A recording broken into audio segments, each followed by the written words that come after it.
I've now stopped the transcription, so we're recording on our own. So just to remind everyone that this meeting is being recorded, the recording of which will be placed on the website of the Valuation Board for public viewing. Thank you, Willie. Okay, thank you, Convener. So if you could take us through the agenda for us then, Willie, please. Yeah, thanks very much, Convener. So I will now take a roll call for the minute, and I would ask if members would confirm they're present when I call their name. Deputy Lord Provost Cardell. Present. Thank you. I've received apologies from Bailey Roberts. Councillor Short. Is Councillor Short present? He'll mark her as absent at this moment in time. Councillor Scullin. Present. Thank you, Councillor Scullin. Councillor Shears. He is stuck in traffic on the school run, but he will be here as soon as he can. Okay, thank you very much. And I see that Councillor Duncan is attending this morning in place of Bailey McPherson.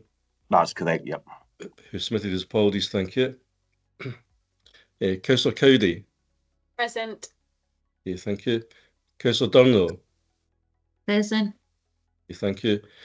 And received apologies from Councillor Meakin, and I believe that Councillor Duff is kindly attending as his substitute. Would that be correct? Yes. Yeah, present. I think I'm a permanent substitute rather than a temporary substitute, if you know what I mean. Okay, thanks very much for letting me know. Appreciate that. Councillor Shepherd. Present. Okay, thank you. Councillor McCall. Present. Okay, thank you, Councillor McCall. Bailey Williamson. Present. Okay, thank you. Councillor Anderson.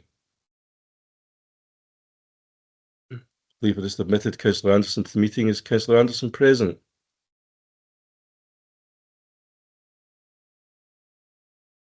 Councillor Anderson. Okay, we'll mark him as absent at this moment in time. And received apology from Councillor Smith, and I believe that Councillor Shires is kindly attending as his substitute. Is Councillor Shires present? Present. Okay. Appreciate that. Thank you very much. And lastly, Councillor Cuthbert. Present.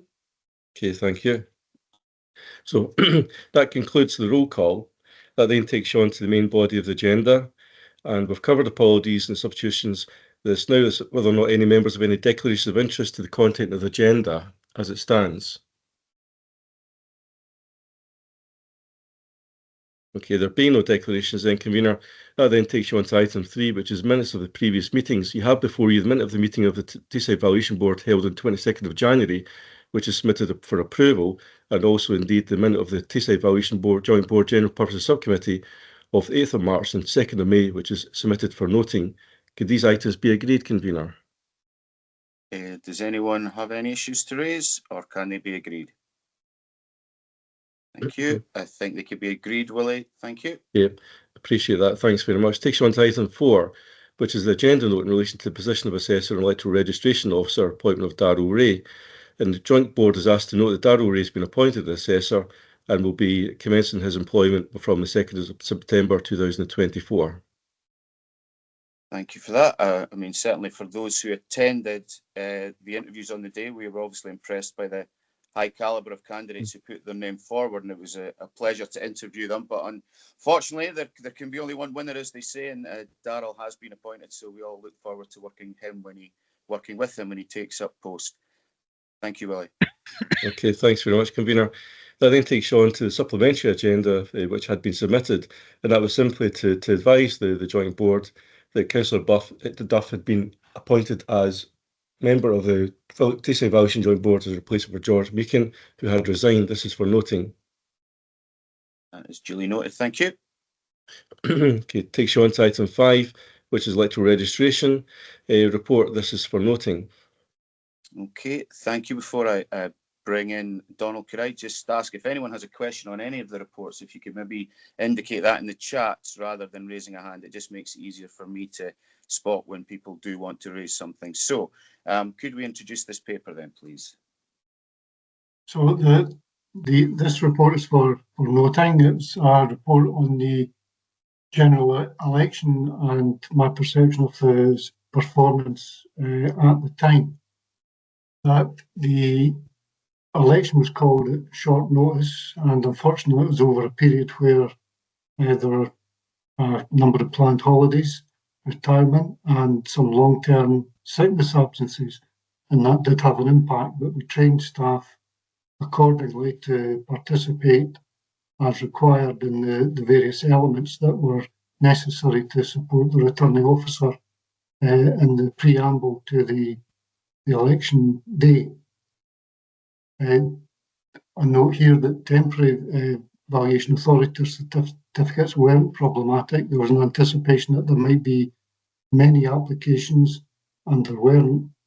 And another anticipated problematic issue was the request for emergency proxies because of the loss of voter ID, and that too wasn't problematic. Only 3 were requested.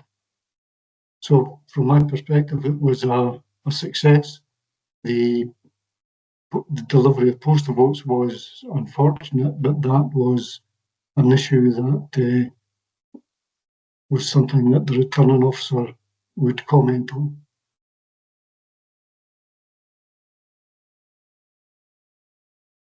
Thank you for that, Donald. Does anyone have any questions for Donald on that paper? And so, Councillor Duff, I see you have a question. Is that correct? Yeah, thank you, convener. Yes, just towards the end, I think Mr. Allen referenced the postal vote issue. Clearly, all really I'm asking is that was not it didn't emanate from the valuation board, and it must be some other actor that must have been responsible for the delays there. Is that correct? That's correct, yes. And are you pointing fingers at anyone, or are you too diplomatic to do that?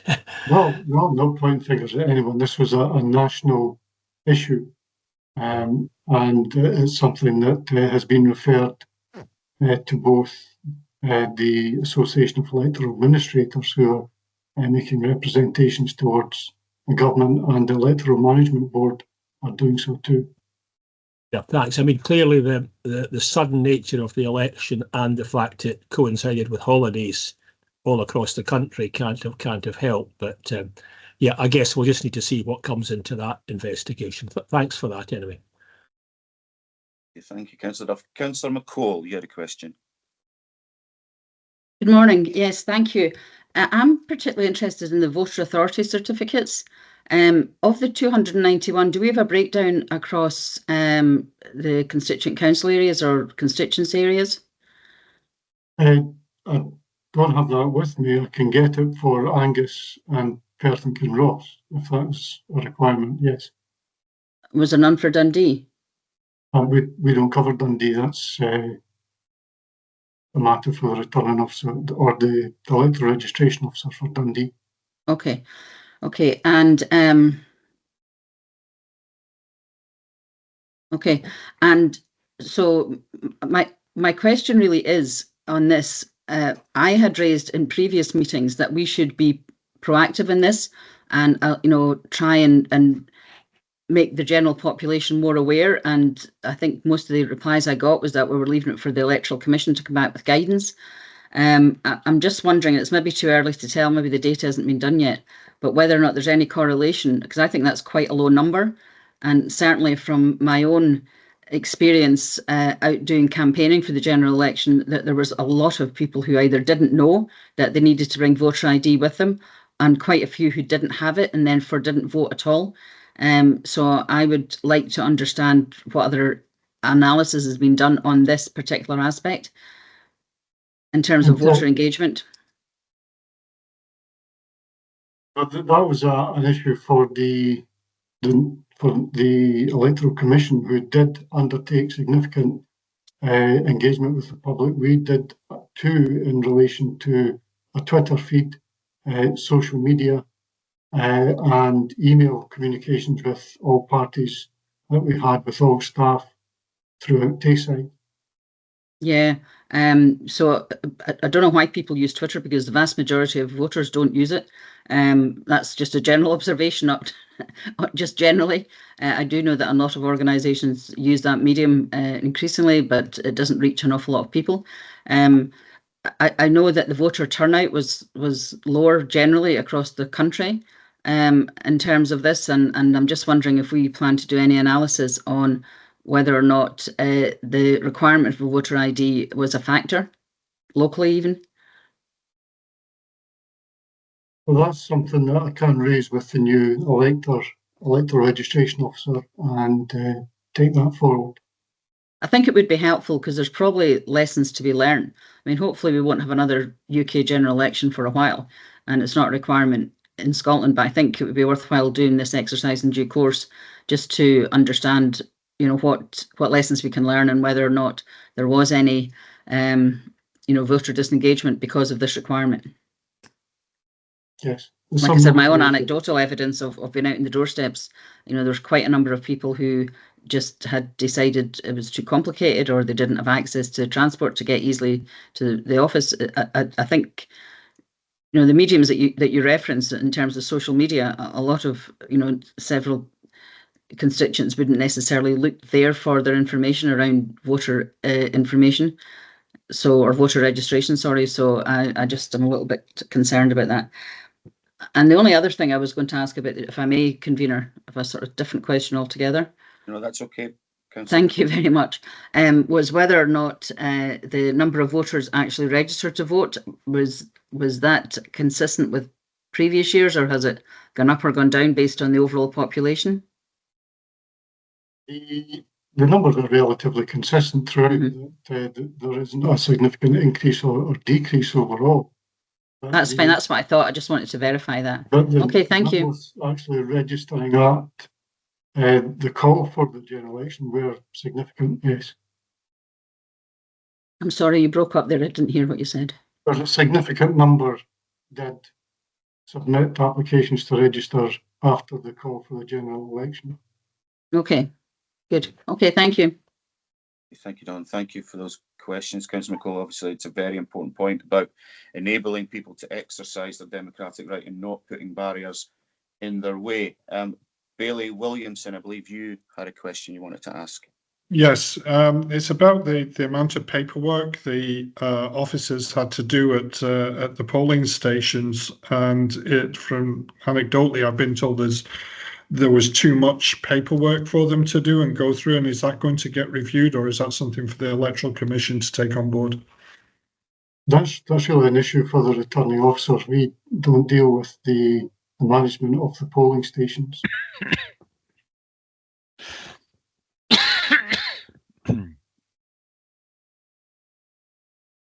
Did you catch that answer, Bailey Williamson? Yeah, that's fine. Yes. Okay, thank you. So with that, I see no further questions on this report. So is that noted? Thank you. Willie, please. Okay, thanks very much, convener. And as the joint board would note, Councillor Anderson is in the meeting at this time. Item 6 then before is the internal audit report, which is for noting, and there are representatives present, and it may be the case that the assessor may bring in those officers from internal audit to speak to the items as this item progresses. Thanks. Thank you, Willie. Well, I'll let Donald in first, and if there are any questions that Donald wants to pass on, then that is fine. Okay, Donald. Okay, the report refers to the non-domestic rating audit that was carried out during the previous financial year.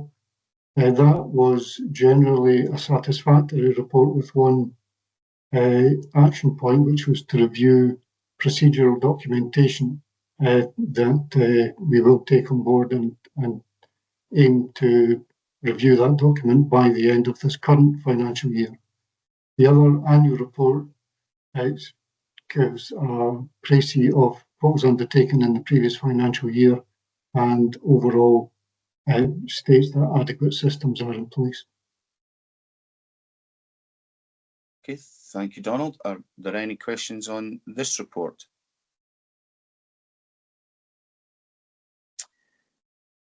Well, I see no one requesting anything, so is that report noted? Thank you. Willie, please. Yep, thanks very much. Convener, item 7 then before you is the Best Value Public Performance Report. This is for your approval. Okay, Donald. So this is the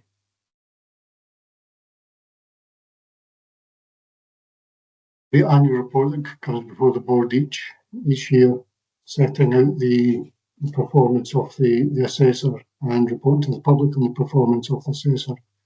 From what you'll notice is that from year to year, normally the valuation role is relatively static, but there was an addition of one particular subject, and Angus at £5 million, it significantly led to a significant increase in the total rateable value in Angus. In the relative to the valuation role, the 2017 appeals refer mainly to COVID appeals, which are reducing and are anticipated to fall to zero and required to fall to zero by the end of this current calendar year. The proposals that we have received in respect of the 2023 revaluation are significantly reduced relative to the appeals we received in respect of the 2017 revaluation. So it is 25% of the total we received in 2017. But that is a false dawn in some ways, in that there is a significant amount of administrative work now involved with those proposals. That does involve a lot more staff time in dealing with them. The key performance indicators are slightly below target, and that is due to a new requirement on the assessor to audit retrospectively self-catering units and whether they are properly entered in the valuation role. If they're not properly entered in the valuation role, they would enter the valuation list. But that retrospection may be more than 1 year, should we decide that a self-catering unit is more properly dwelling. That involves, again, significant staff time. So it diverts resources from other more routine matters, and the retrospection in relation to the council tax is seen in the KPIs.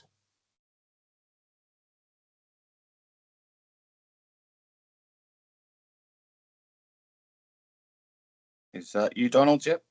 Yes. Thank you. Questions, if any.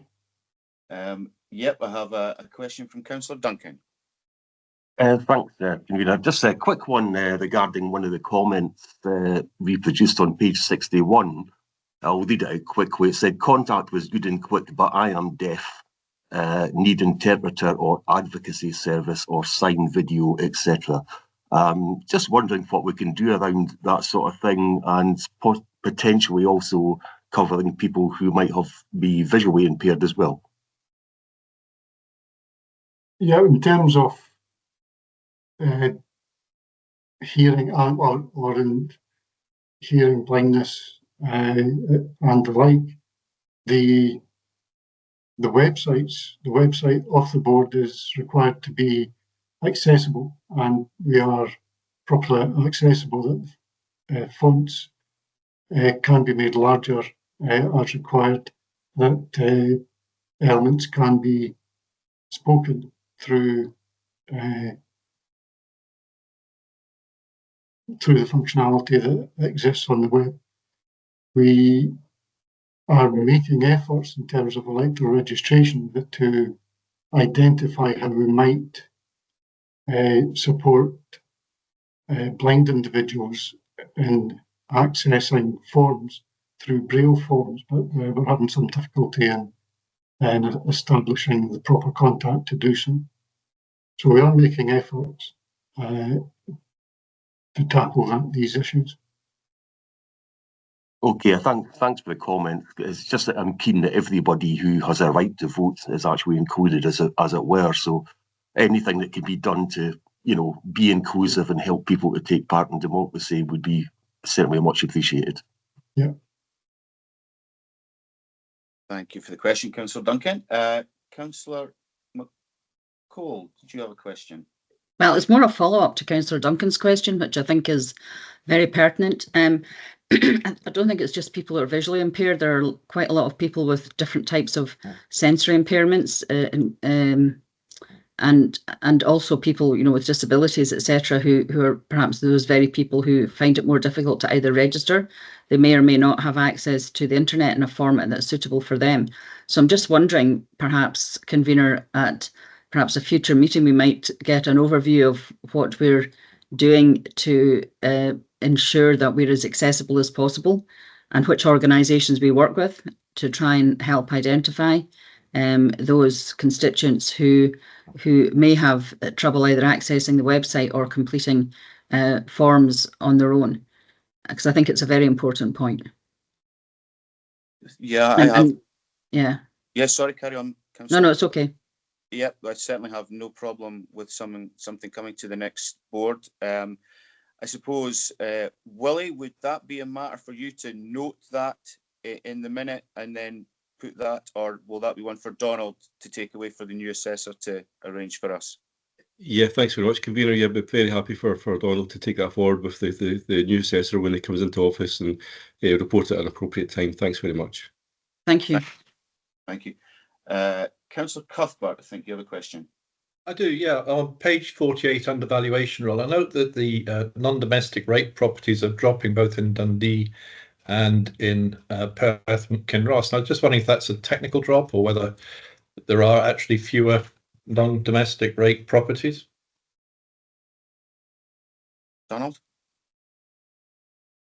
So the number does vary from time to time, and so there will be some demolitions, significant demolitions, but over the piece the numbers do tend to stay relatively static.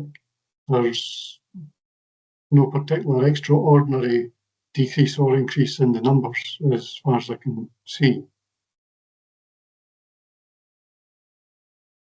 Okay, thank you for that. It's just with the population growing the way it is, I would expect to see more business premises as well appearing, but that's fine. Thank you. Okay, thank you for that, Councillor Cuthbert. Councillor Duff, you had a question. Thanks, Chair. Yeah, it was really just a follow-up to that last question.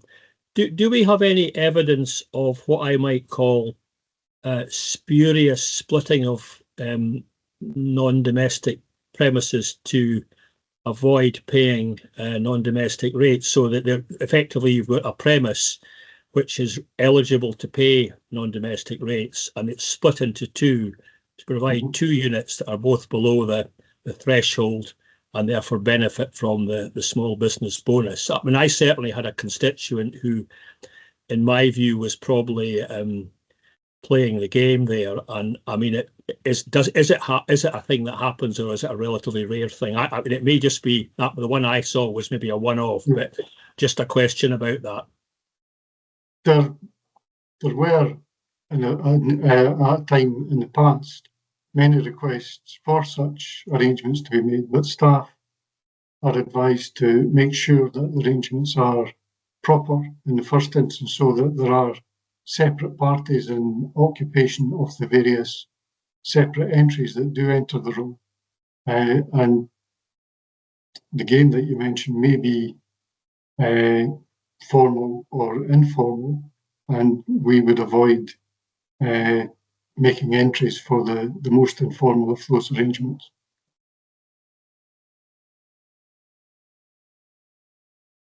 Thanks for that. I mean, I think the one I was thinking about, clearly the situation was one business was owned by the husband and one was owned by the wife.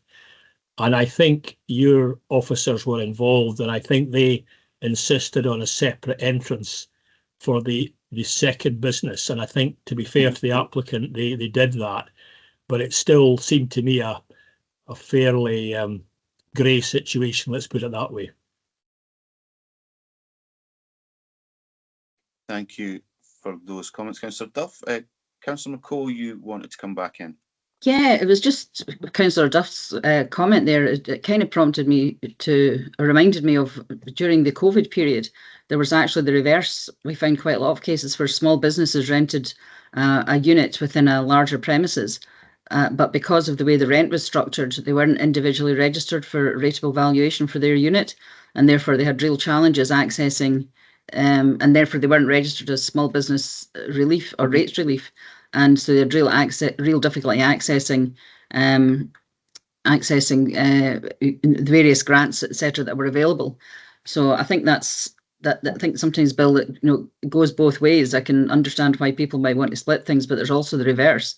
And so I'm just wondering if perhaps the reduction in the number of premises may be that landlords who sublet units within a particular premises aren't subdividing the businesses for rateable valuation purposes, which could be detrimental to small businesses. That's just an observation. I don't know how prevalent that might be, or whether it's improved or not. But I think it's maybe something for the councils to take up, to make sure that small businesses know that they can register separately, even though they might rent the unit as part of a larger building. I think that would be a council responsibility, would it, or would it be ours? Any comment on that, Donald? Yeah, the assessor would follow the lease arrangement. So if the lease were that the landlord was responsible for rates, that a separate entry may be made, and the landlord shown as the responsible party, the tenant would still be shown. But there are other arrangements where we may not know of the subleases of parts, and the subleases themselves may include the payment of rates direct to the landlord, who's responsible for the payment of rates for the whole building. And we also have, you see it quite frequently now, that there are particularly storage premises where that may or may not be properly a single entry in the valuation roll, or many separate entries in the valuation roll, with the various parties that lease the subunits as either occupier or the landlord as the owner of the whole, and shown as such and responsible for the rates. So it is very much down to the lease arrangements and what we know about the lease arrangements that identifies the unit of valuation and the separate entry made in the valuation roll. Okay. Yeah, because I just do, like, based on that experience, there was a number of businesses that were, as you said, paying rates as part of their rental or their lease arrangements, but actually they weren't eligible because their businesses were separate entities, and they hadn't registered. Because of that, they hadn't registered for the Small Business Rates Relief Scheme.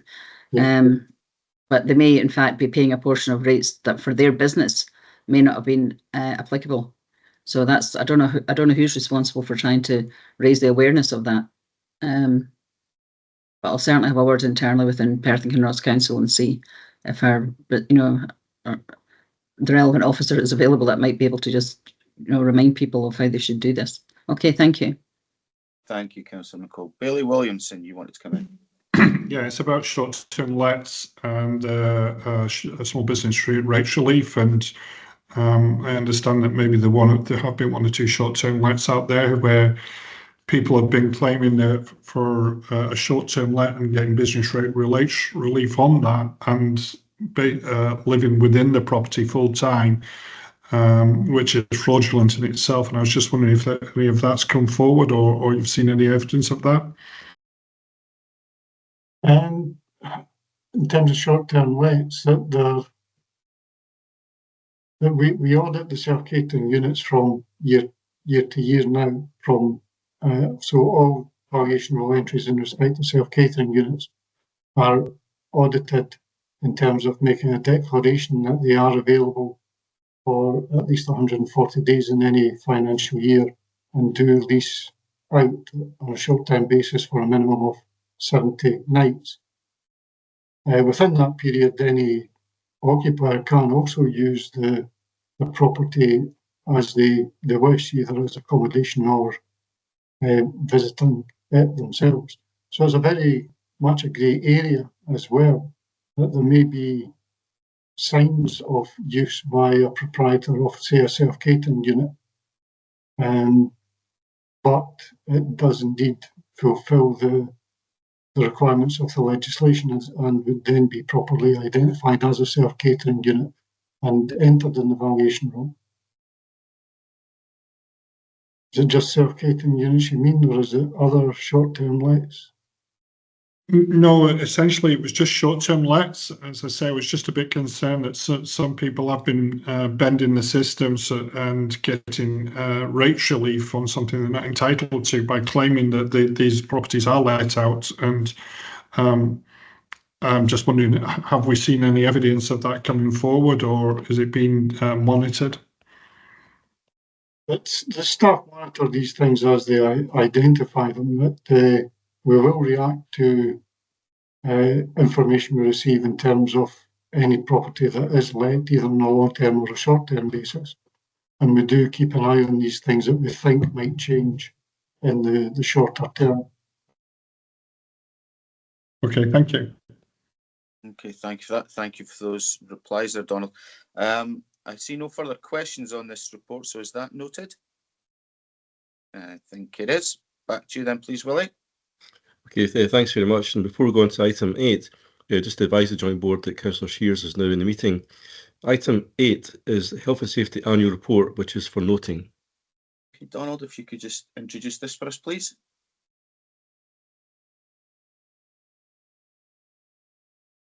So this is the annual health and safety report that we produce to the board each year. That the thing that I would note is that there are more days lost due to illness, but in the previous financial year as compared to the last, and that is due to particularly 2 long-term sickness absences. That is a point to note. Okay, Donald, thank you. I'm just going to bring Ms. Moran in first of all. She has her hand raised.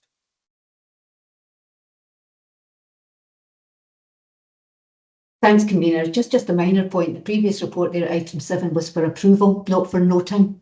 Just to be clear of that, I think the board had agreed to note that item 7 was actually for approval for the public performance report. Okay. Would you like us to go back and officially do that? Just to confirm you're content to approve that report rather than just note it. Okay. Convener, thank you. Thank you, Maureen. Is everyone content with that? Agreed. Thank you. Thank you, Maureen. Councillor Duncan, you have a question on this current report. Yeah, thanks, Convener. I think it's actually been slightly touched upon, but obviously I don't normally sit on this body, but I was looking at the appendix on page 75 and comparing the years, the sickness absence statistics, particularly for Dundee, is the one that gives me most concern about. It seems to have shot up in quite a drastic manner, and I was just wondering if we had any backgrounds, if officers could elaborate on why that is and where we might be headed. Donald? As I say, there are a number of long-term absences and continuing long-term absences. And in Dundee, that would more than likely be down to one individual being off much longer than anticipated after a bereavement in the family. Councillor Duncan?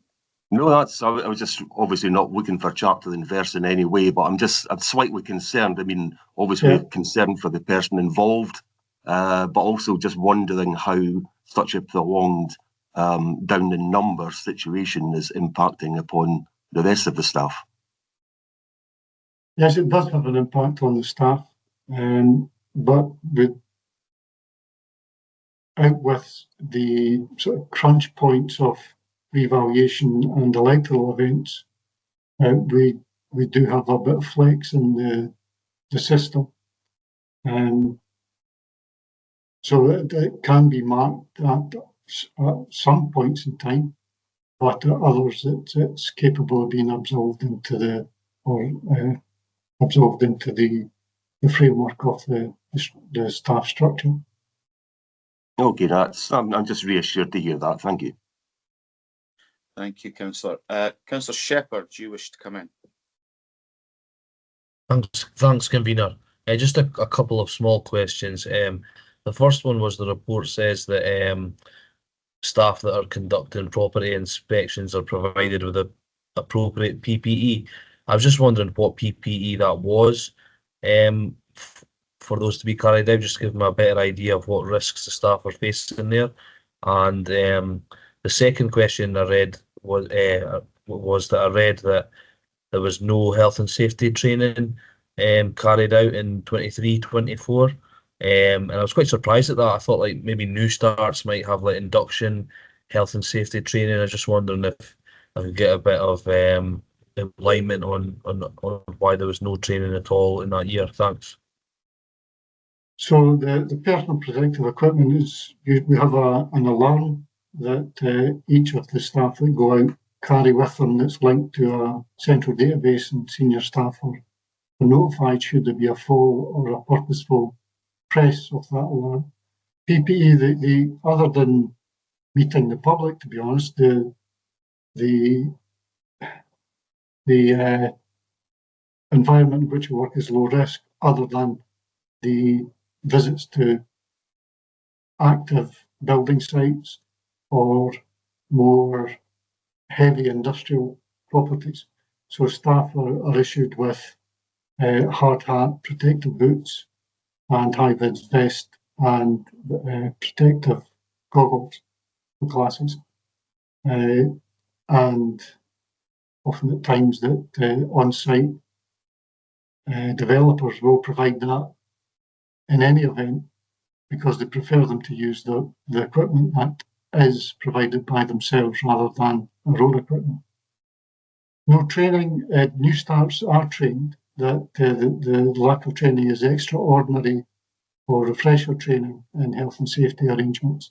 So we have health and safety documents that part of the induction process insists that new starts read and become aware of, and have to sign off that they have read and understood them. But the lack of training is in terms of those refresher courses or extraordinary training that may be required.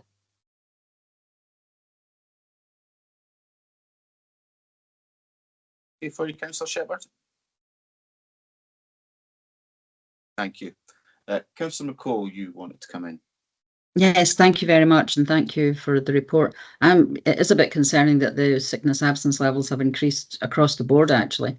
I don't think Dundee's an isolated situation there. And notwithstanding the fact that there are those on long-term sickness absence, what is our budgetary figure for attendance? What's the percentage that we would factor into our budgets for, for absences? Not sure what you mean by that. Well, normally when you put together a set of accounts, you would make some assumptions around, staff turnover levels or availability of staff.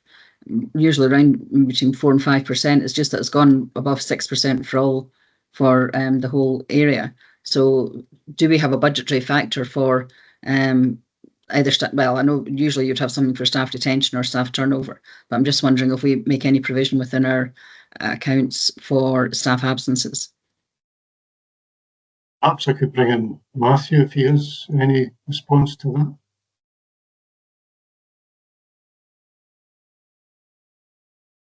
I suppose, in other words, what's our key performance indicator is what I'm looking for in terms of staff attendance then, or staff absence, either way, whichever way you want to put it. Well, we don't have a key performance indicator for that. The key performance indicator is really on the valuation roll and council tax list, and separately for electoral registration. That staff absences do occur, and we do have to live with these, that we encourage staff to come back. We make contact with staff during an absence, that if fit, then we make arrangements for them to return in a sequential way, and that does happen. But unfortunately, when staff are ill. We are governed by sort of idiosyncrasies of the illness and how it impacts on them. In terms of slippage, if that's what you mean, we do have an element of slippage in the budget to accommodate staff outages, if you want. When staff leave, we may run with posts vacant, and that happens, and there's a certain percentage in the budget for that, which runs at, and it's relatively healthy just now because we are running with a major post essentially vacant for a number of months. So we do take account of staff being ill, that there are arrangements in place to cover for the staff when they are ill, and it does impact on others, but more significantly at these crunch events that I mentioned, revaluation, electoral events particularly. But we don't have a key performance indicator, as you suggest, in terms of how long. I mean, a member of staff maybe offers a relatively short period, but it could be several different individuals off for many short periods, or one or two individuals off for many months, and that they all have an impact on the statistical numbers. Okay, thank you. Thank you, Councillor McCall. I don't think we have any further questions on that. So is that report noted? Thank you. Mr. Waddell. Okay, thank you very much, Convener. Item 9 is Freedom of Information and Environmental Information Report. This is for noting. Okay, could you introduce this for us, please, Donald? And this is the annual report to the board on freedom of information. We do receive requests, which mostly we deal with as business as usual because they are more routine. The extraordinary requests we would note and note as formally as freedom of information requests and deal with. There have only been 4 during the course of this last financial year, and mostly for valuations or statistical data that we would compile and provide. We also report quarterly to the Information Commissioner on those freedom of information requests received. Thank you, Donald. Are there any questions on this report? I see no one indicating. So with that, is that report noted? Thank you. Willie, please. Okay, thank you very much, Convener. Item 10 is the Data Protection Annual Report. It's a report by the Data Protection Officer, and Ian Smale's here to speak to the item. It's for noting. Thank you. I think I'll bring in briefly Donald, and if there are any questions, then as you heard, the relevant officer is also available. So Donald first, please. So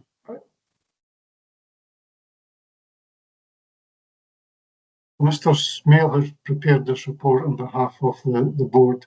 It is a statement on the view of potential future changes.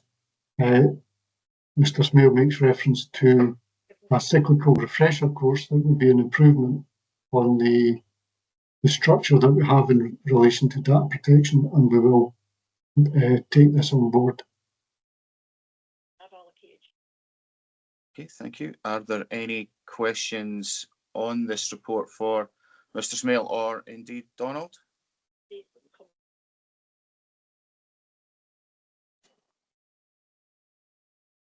Second, so Bailey Williamson, is that you looking to come in? Oh, that was for the previous paper, but it's okay. Apologies. Did I miss you out?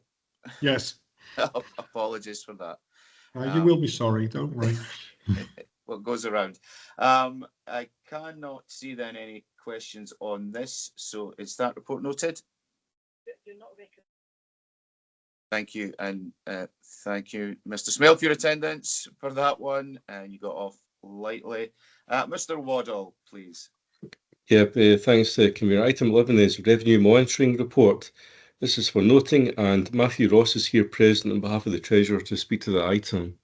Okay, Matthew, do you want to talk to this, please? Yes, thank you.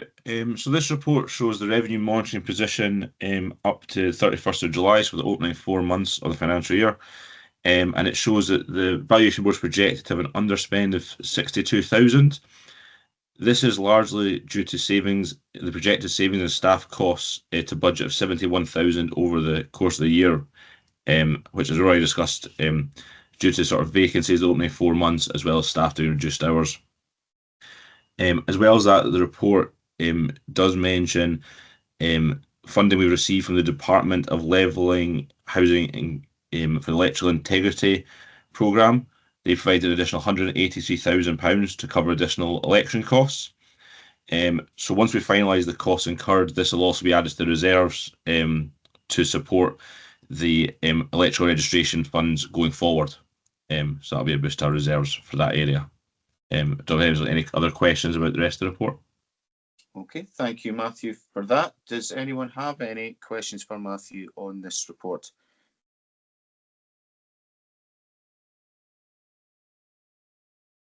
Okay, I'm not seeing any, so is that report noted?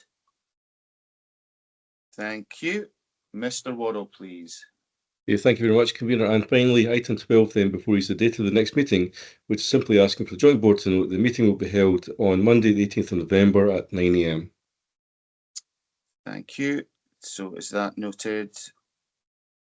Okay, well, thank you everyone for turning up this morning, for your attendance, questions and answers, and I hope you have a nice day, and I will see you next time round.